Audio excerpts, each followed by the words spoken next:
ચાલો આજે હું બનાવું છું મારી રીતે ભરેલા રીંગણાનું શાક. એના મસાલા માટે થોડીક સિંગ લઈ લીધી છે.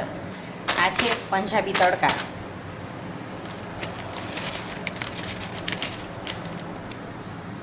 એક ચમચી ખાંડ, એને મિક્સરમાં ક્રશ કરવાનું છે. થોડા લઈ લીધા છે, થોડા એકાદી મુઠ્ઠી જેવા ગાંઠિયા. એની અંદર નાખી દઈશ લાલ મરચું પાવડર, સેજ એવી હળદર.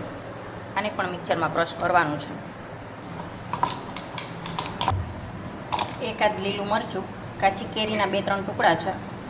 મરચાંને કાચી કેરી થોડું ક્રશ કરી લીધું છે. હવે એની અંદર નાખી દઈશ લસણ. લસણ થોડું વધારે લીધું છે. હવે એની અંદર 2 ચમચી મરચું પાવડર નાખી દઈશ. હવે એને પાછું મિક્સરમાં ક્રશ કરી લઈશું.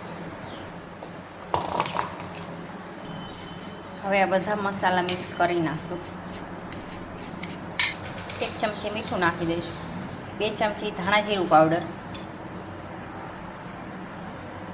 થોડી હળદર, થોડું ટોપરાનું ખમણ છે, લીલા ધાણા. હવે એમાં તેલ નાખી મિક્સ કરી નાખશું બધું.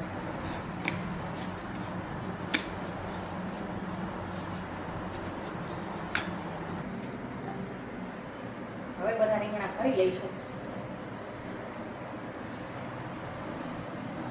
આવી રીતે બધા રીંગણા ભરવાના છે.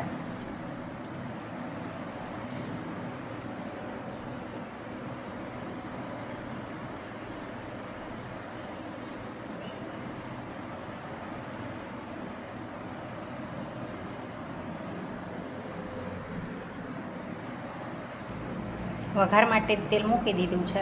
તેલ આવી ગયું છે આપણું. હવે એની અંદર નાખી દઈશ થોડી રાઈ, થોડું અમથું જીરું, હિંગ. પહેલાં બટેટા સેજ એવી હળદર નાખીશ. બટેટાને 2 મિનિટ તેલમાં સાંતળવા દઈશ. બટેટા તેલમાં 2 મિનિટ જેવા સતળી ગયા છે. હવે એની અંદર નાખી દઈશું ભરેલા રીંગણા.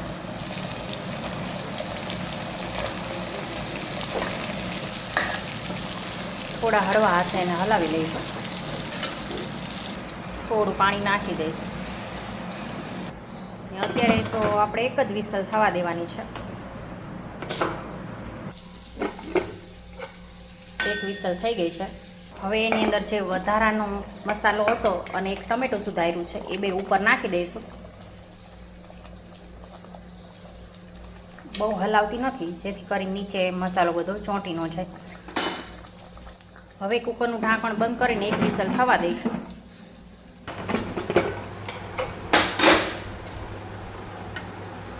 તો શાક આપણું બની ગયું છે એકદમ મસ્ત એવું. રીંગણા ચડી ગયા છે.